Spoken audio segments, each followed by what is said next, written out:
this country, this democracy of ours belongs to all of us. It does not only belong to political organizations like ourselves. And we need to make sure that there is a distance between the administration and the political leadership, so that when coalitions discussions happen, the provision of services must continue. The thresholds that both the ANC and the DA supports, it's an introduction of a 1%. So a political organization needs to get 1% before it can qualify to receive a seat, which goes against the current constitution, which support multi-party democracy, where the threshold is determined according to the formula that the Electoral Act prescribes. If the 1% threshold, for instance, was to have been applied in the 2019 elections, there will only be 5 parties that are represented in parliament. That will be the ANC, the DA, EFF, IFP, and the Freedom Front Plus.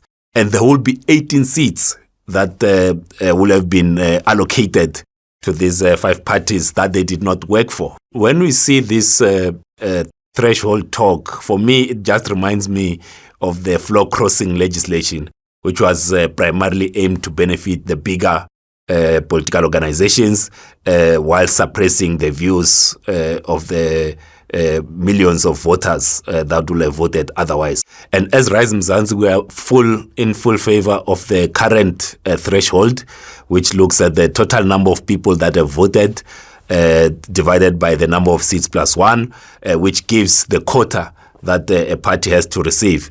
We are looking at what is in the best interest of South Africa, and we see some of these talks do not place at the center the interest of South Africans. It's more about who gets what from political organizations, and that's something that we do not subscribe to as RISE Mzansi. We need to make sure that there's a security of tenure of the mayors without having to introduce thresholds, which requires a change in the electoral system when we elect the mayors directly and make sure that the executive seats are distributed proportionally to the number of votes that a particular party receives. Because at the end of the day, we want people that are accountable, not to their political parties, but they are accountable to the citizens that pays the salaries. But what we are going to bring to the table by the time we reach the elections 2024 is the best leaders that South Africa has to offer, the most practical solutions, and we are going to put the time frame so that we are able